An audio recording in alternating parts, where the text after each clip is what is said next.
Using Bluehost for blogging is simple and efficient, especially with WordPress integration. Here's how to get started. Sign up for Bluehost. Visit the Bluehost website and choose a basic or plus hosting plan, ideal for blogging.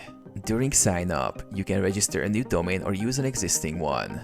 Install WordPress. Once you log into your Bluehost account, the platform makes it easy to install WordPress. From the Bluehost dashboard, click My Sites, Create Sites, and follow the setup prompts. Bluehost automatically handles the installation, creating a WordPress blog for you. Access your WordPress blog. After installation, log into your WordPress dashboard by going to yourdomain.com/wpadmin. Here, you can start customizing your blog, choosing themes, and adding content. Select a blog theme.